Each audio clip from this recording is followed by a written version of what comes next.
I'm pretty fit and, to be honest, overly strong. And it's only now that I'm coming to terms with many of the mistakes that I made in my early years as a trainer and a coach, when everything was, balls to the wall. Let's see who can be the most dynamic, most impressive. But really, it's not about that. The health and fitness industry is, without doubt, one of the most frustrating industries to work in. It's simultaneously amazing because, let's face it, I work out in shorts and I live in shorts day in, day out, and I coach people and I help to improve people.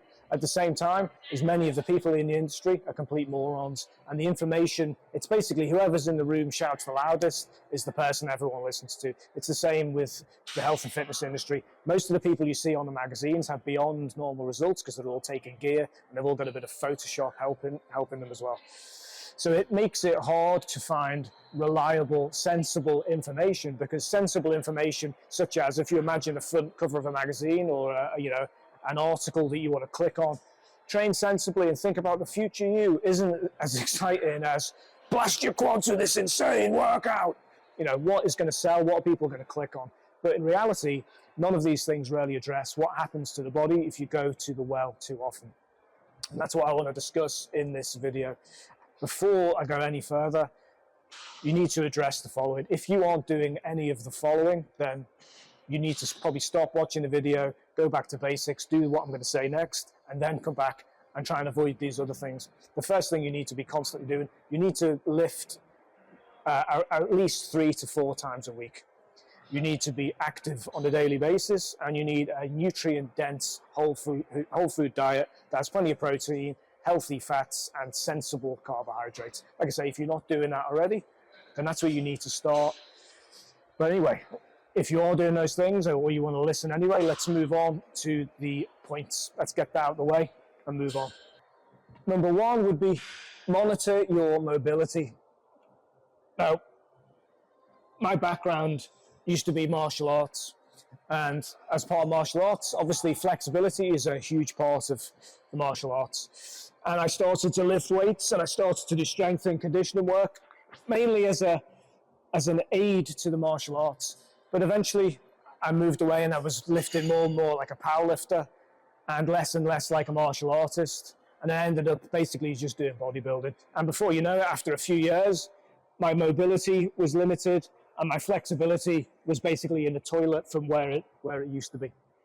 Now, I know what you're saying. Bodybuilding doesn't cause immobility and lack of flexibility. It's true, I agree. However, what I find that with bodybuilding is there's often short range movements, there's often a lot of repetition, and there's definitely a lot of muscle ache. Muscle ache usually results in you not wanting to move very much because your legs are killing or your chest killing. Oh, my back, oh yeah, I'll just stay seated. And before you know it, you've ditched your flexibility and you're stiff and you're immobile and you're not much use when it comes to actually moving.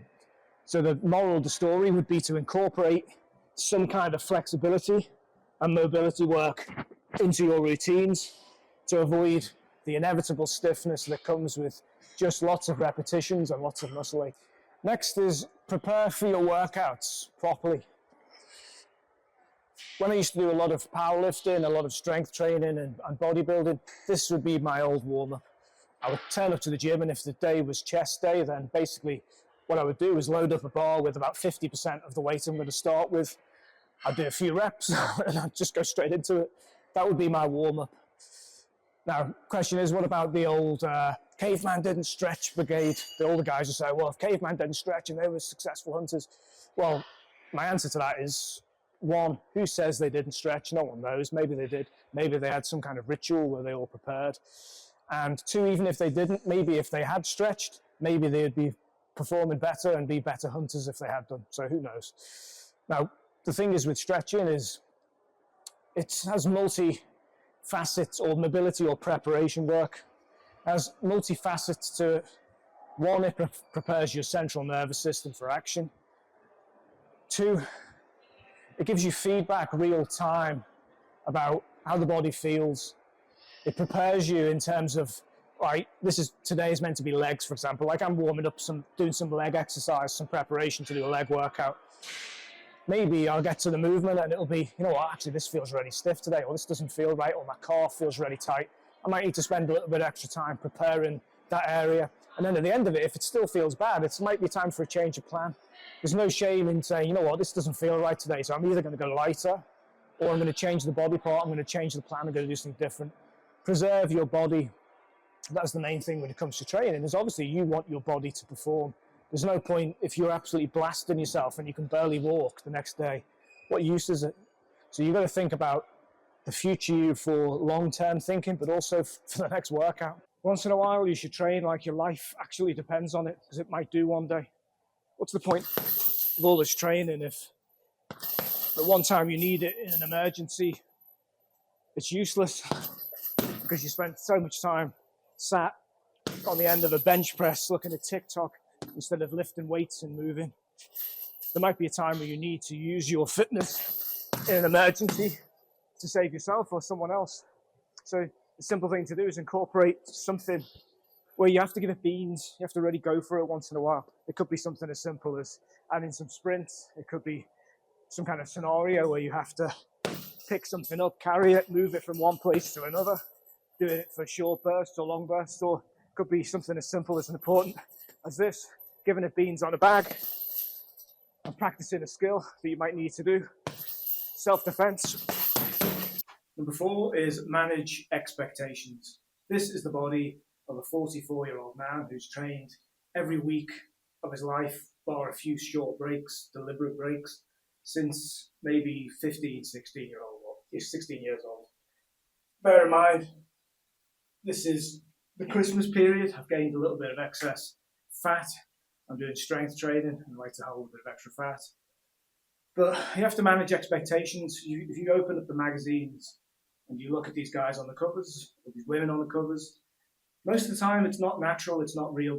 But this might be the limitations of what I can achieve without drugs. Never have I taken drugs, never will I take drugs. Maybe I'll start taking some growth hormone when I get really old, because I'd rather look like Sly than most of the other 70-year-olds you see.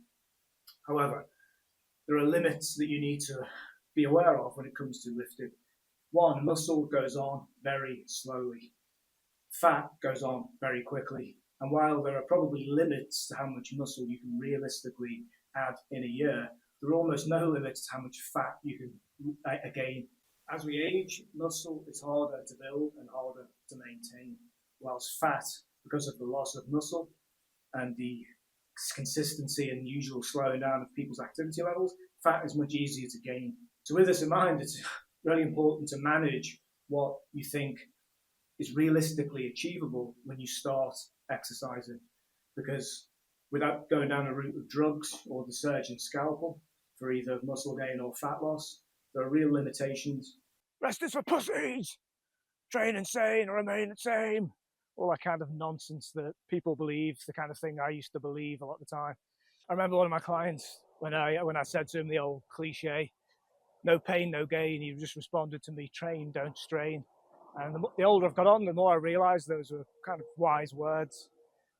I think it's important for us to remember that we're not all professional athletes trying to maximise our potential in a very small window that's our kind of athletic prime. And our body's got to last for a long time. So it's all right to take rest days. It's all right when you're feeling a little bit depleted. You want to take a little bit of time off. If something you go into the gym, something doesn't quite feel right, just do something else or do something light.